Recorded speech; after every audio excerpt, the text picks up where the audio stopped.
Hello বন্ধুরা, কেমন আছো? আশা করি সব ভালো আছো। আজকে আমরা একটা নতুন রেসিপি নিয়ে আসছি, দেখবে। রেসিপি যদি ভালো লাগে লাইক করে দিও। আজকে মালাই চপ বানাবো। কেমন করে বানাচ্ছি আমার সাথে রেসিপি দেখতে থাকো। তার জন্য এখানে আমি 1 বাটি ময়দা নিয়েছি, চিনি নিয়েছি আর দুটো 10 টাকা দামের দুধের প্যাকেট নিয়েছি।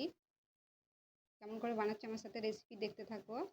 1 বাটি ময়দা আমি ঢেলে দিচ্ছি। যতটা ময়দা নিয়েছি তার হাফ পাউডার দুধ নিয়েছি, ঢেলে দিচ্ছি। সামান্য বেকিং পাউডার দিয়ে দিচ্ছি, বেকিং সোডা দিয়ে দিচ্ছি। 1 চামচ ঘি দিয়ে দিচ্ছি, ঘিয়ের বদলে তোমরা তেলও দিতে পারো। ঘিটা ঢেলে দিচ্ছি, ঘিটা ঢেলে দিয়েছি, দিয়ে ভালো করে এটা মিক্স করে নিচ্ছি। ভালো করে মিক্স করে নিতে হবে সব। ঘিটা দিয়ে ভালো করে মিক্স করে নিয়েছি, একটু একটু করে পানি দিয়ে এটা গুলে নিচ্ছি। দেখতেই পাচ্ছ সব কিছু দিয়ে ভালো করে মিক্স করে নিয়েছি, একটু একটু করে পানি দিয়ে এটা গুলে নিচ্ছি।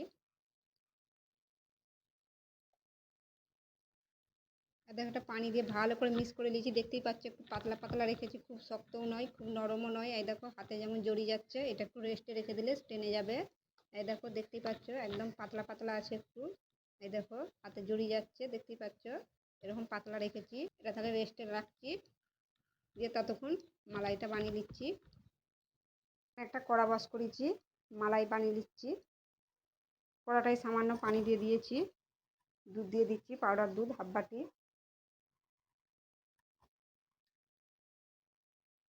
পাউডার দুধটা দিয়ে মালাই বানিয়ে নিচ্ছি, ভালো করে মিক্স করে নিচ্ছি, দিয়ে এটা ফুটিয়ে নিচ্ছি। দুধটা ভালো করে গুলে নিয়েছি, দিয়ে এটার মালাই বানিয়ে নিচ্ছি। দুধটায় আমি কম পানি দিয়ে গুলেছি, ওই জন্য টক করে মালাই হয়ে যাবে। দেখতেই পাচ্ছ ঘন ঘন হয়ে গেছে। এবার চিনি দিয়ে দিচ্ছি, চিনিটা ঢেলে দিচ্ছি, দিয়ে ভালো করে মালাই করে নিচ্ছি। চিনিটা দিয়ে ভালো করে মিক্স করে দিচ্ছি। এই দেখো হয়ে গেছে, দেখতেই পাচ্ছি। এটা নামিয়ে নিচ্ছি। নামিয়ে নিলে ঠান্ডা হয়ে গেলে আরও একটু চাপ হয়ে যাবে, দেখতে পাচ্ছ বসে যাবে। এটা নামিয়ে নিচ্ছি, হয়ে গেছে। এটা একটা পাত্রে দিয়ে নিয়েছি। আমি কিন্তু এটাই বেশি চিনি দিইনি, 1 চামচ দিয়েছিলাম। বেশি চিনি দিলে এটা কিন্তু টাইট হয়ে যাবে, এই জন্য কম চিনি দিয়ে এটা বানাবে ক্ষীরটা, মালাইটা। দেখতেই পাচ্ছ এই দেখো আমার টাইট হয়নি, নরমই আছে, দেখতেই পাচ্ছ। বেশি চিনি দিলে শক্ত টাইপের হয়ে যাবে, ভাল লাগবে না। এই জন্য কম করে চিনি দিবে। তোমরা মালাইয়ে চিনি দিতেও পারো, নাও পারো। এটা রেস্টে রেখেছিলাম, এই দেখো টেনে নিয়েছে, দেখতেই পাচ্ছ। এই দেখো আর হাতে জড়াইনি, দেখতেই পাচ্ছ। এই দেখো এটা একটু ভালো করে মাখিয়ে নিচ্ছে। এবারে একটু পাতলা রেখে রেস্টে রেখে দিবে, তাহলেই টেনে নিবে। এই দেখো টেনে নিয়েছে, দেখতেই পাচ্ছ। এই দেখো এটা এবার ভালো করে মাখিয়ে দিচ্ছি। এই দেখো আটাটা ভালো করে মেখে নিয়ে আমি পিস পিস করে নিয়েছি। আমি খুব বড় বড় করবো নি, মিডিয়াম সাইজ করব। তোমরা তোমাদের পছন্দ মতন করবে। এটা আমি গোল গোল করে নিচ্ছি, 5টা করে নিচ্ছি এরকম করে হাতে করে। এই দেখো এখন আমি 5টা করে নিয়েছি। মালাই ক্ষীর যে বানিয়েছিলাম, এখন 5টা বানিয়ে নিয়েছি। তার থেকে একটা একটা নিয়ে নিচ্ছি, এবারে গোল গোল করে নিচ্ছি। একটা বাটির মতন গোল গোল করে দিয়েছি, দেখতেই পাচ্ছ। খুব নরম আছে এটা, কিন্তু খুব শক্তও নয়। এই দেখো দেখতেই পাচ্ছ একেবারে একটু নরম আছে তুলতুলে। এই দেখো দেখতেই পাচ্ছ। এই দেখো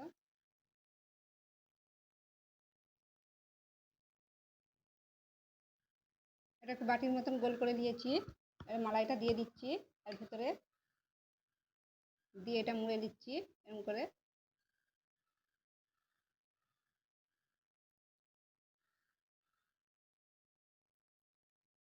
দেখো এটা ভালো করে গোল করে নিচ্ছি, যেমন না ফেটে যায়।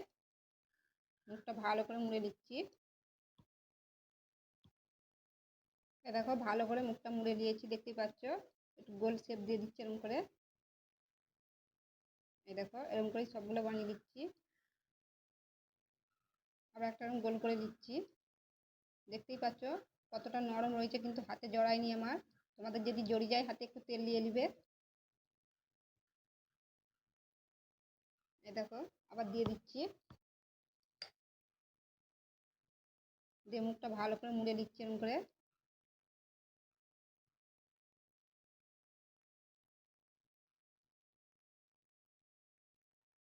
গোল করে দিচ্ছি,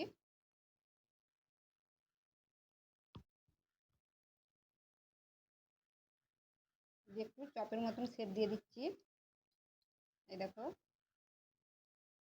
এরকম করে সবগুলো করে নিচ্ছি। এই দেখো সবগুলোই করে নিয়েছি। চলো তাহলে এগুলো এবারে ভেজে নিই, ঝটপট হয়ে যায়, খেতে অনেক ভালো লাগে এগুলো। এখানে একটা কড়া নিয়ে নিয়েছি, কড়াটায় সিরা বানিয়ে নেবো, চিনি দিয়ে দিচ্ছি। 2 বাটি পানি দিয়ে দিচ্ছি। পাতলা করে একটা শিরা বানিয়ে দিচ্ছি। এটা ডবল পানি দিয়ে দিচ্ছি, যতটা চিনি দিয়েছি তার ডবল পানি দিয়ে দিচ্ছি। এটা একটা শিরা বানিয়ে দিচ্ছি। তোমরা পারলে এলাই দিতে পারো, আমি এলাই দেবো নি। শিরাটা বানিয়ে দিচ্ছি। শিরাটা ততক্ষণ হোক। এদিকে একটা কড়া বস করে দিচ্ছি। এখানে একটা কড়া বস করে দিয়েছি। কড়াটা গরম হতে দিচ্ছি, তেল ঢেলে দিচ্ছি। কড়াটায় তেল দিয়ে দিয়েছি, তেলটা হালকা গরম হতে দিচ্ছি। শিরাটা আমার হয়ে গেছে, নামিয়ে রেখে দিচ্ছি। গরম করতে দিয়েছিলাম, তেল হালকা গরম হয়ে গেছে। একটা একটা করে দিয়ে দিচ্ছি। এবারে হালকা গরম করেছি, দেখতেই পাচ্ছ। গ্যাস আস্তে দিয়ে এগুলো উল্টে পাল্টে লাল লাল করে ভেজে নেবো। একটা একটা করে উল্টে দিচ্ছি।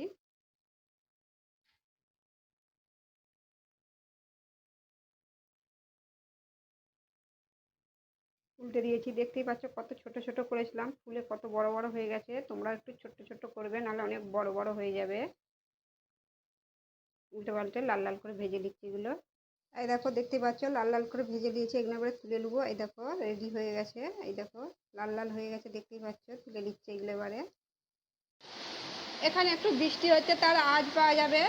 এই দেখো বন্ধুরা, সবগুলো ভেজে তুলে নিয়েছে। এগুলো কিন্তু গরম আছে, গরম গরমই শিরাতে দিয়ে দিচ্ছি।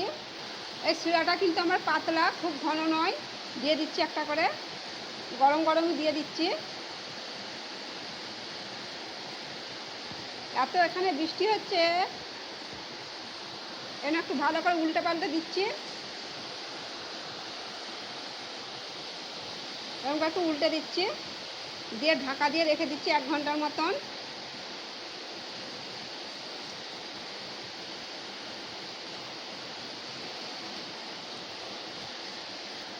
এটা ঢাকা দিয়ে রেখে দিচ্ছি 1 ঘন্টার মতন।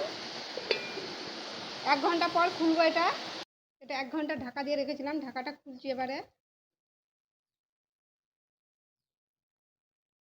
এই দেখো বন্ধুরা, ঢাকাটা খুলে নিয়েছে। এই দেখো কতটা রস দিয়েছিলাম, পুরো রসটাই টেনে নিয়েছে 1 ঘন্টাতে। এই দেখো, দেখতেই পাচ্ছ একটু রয়েছে। আর এই দেখো, এটা এবার একটা পাত্রে তুলে দিচ্ছি। এই দেখো বন্ধুরা, ঝটপট তৈরি হয়ে যায়, খেতে অনেক লোভনীয় হয়। এই দেখো রেডি হয়ে গেল আমার ক্ষীর মালাই চপ রেসিপি। তোমাদেরকে একটা দেখাচ্ছি কেমন হয়েছে। তোমাদেরকে একটু কেটে দেখাচ্ছি কেমন হয়েছে ক্ষীর মালাই চপ রেসিপি। এই দেখো রেডি হয়ে গেল আমার মালাই চপ রেসিপি। 1 ঘন্টাতে ভেতরে অনেক রস ঢুকে গেছে। এই দেখো, দেখতেই পাচ্ছ একেবারে নরম হয়েছে, কত সুন্দর হয়েছে দেখতে পেয়েছো। এরকম করে বাড়িতে অবশ্যই একবার বানিয়ে দেখবে, খুব ভালো লাগে খেতে। ছোট বড় সবেরই খুব পছন্দ হবে। দেখতেই পেলে কত সহজে ঝটপট তৈরি হয়ে গেল মালাই চপ রেসিপি। রেসিপি যদি ভালো লাগে লাইক করে দিও, শেয়ারও করে দিও। আবার অন্য ভিডিওর সাথে দেখা হবে। সবাই ভালো থেকো।